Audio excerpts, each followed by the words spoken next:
We know about the recent Centers for Disease Control in the United States guidelines regarding masking.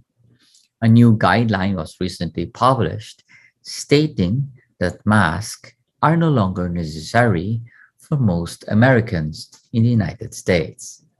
Now, this new CDC guideline is based heavily on the number of COVID-19 cases as a key measure, instead of giving more weight to hospitalizations and local hospital capacity.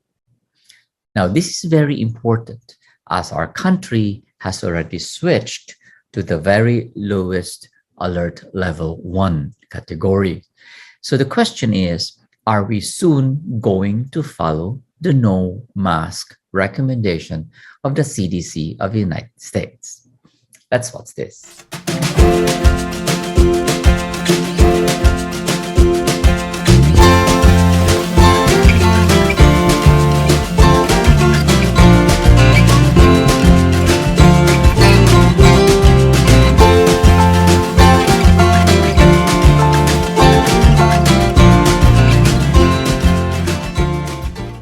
The new CDC guideline regarding no masking is not really a popular one, as it's a dramatic shift from their previous guidance, which recommended mask in areas with substantial or high transmission, a category that covered the vast majority of the country.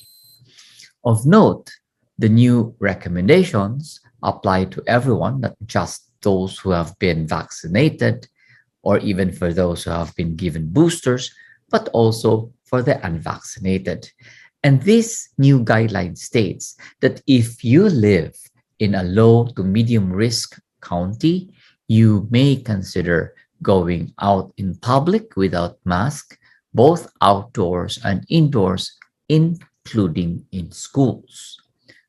However, if you live in a high risk county, you should wear a mask in indoor public settings, including schools. And if you have been exposed to COVID-19, test positive, or you have symptoms, you should wear a mask wherever you live.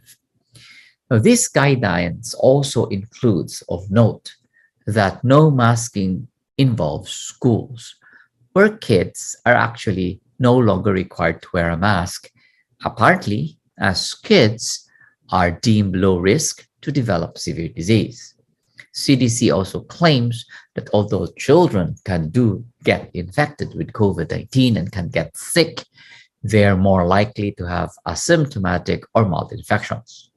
Now, this does not ring true to me because I know of some patients or some parents whose children died because of COVID-19. And therefore, the guidance was based solely on the premise that the overall risk of severe disease from COVID-19 is now lower compared to before, primarily because of widespread immunity, not only provided by the vaccines, but also due to prior infection, plus improvements in testing, and of course, accessibility of new treatments.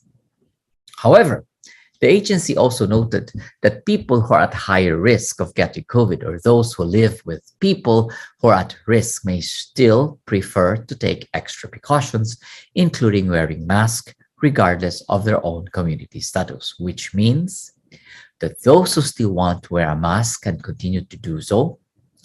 First, because they are vulnerable, because they're immunocompromised, or because they live with somebody who is immunocompromised. Now, in our country, and of course others, COVID cases have started to fall in terms of numbers, and it has been very significant drop in the recent weeks, following the record highs driven by the Omicron variant.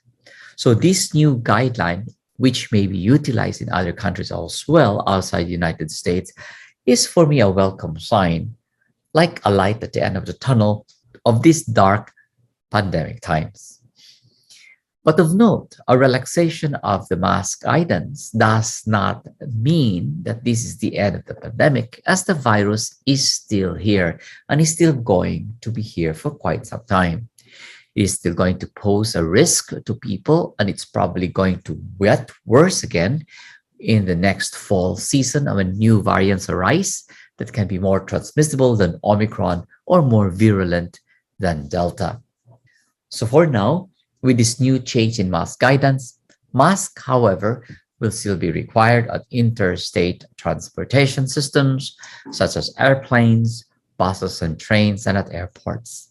Likewise, some places with particularly vulnerable people like hospitals and nursing homes may still require masks. So, what will I do personally with this guidance? For me, I will most likely continue to wear a mask in public.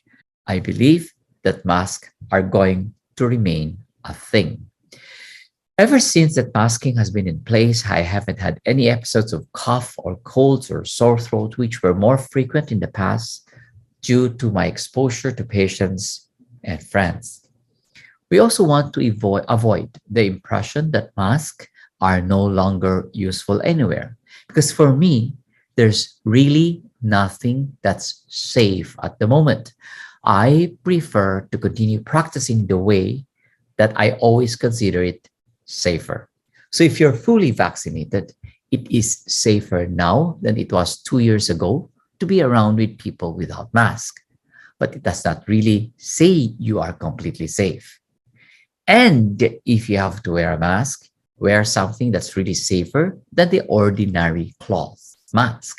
And I would advise wearing the most protective mask that fits well, that you will wear constantly and comfortably, like a KN95 or a KN94, or a surgical mask with a cloth mask over it.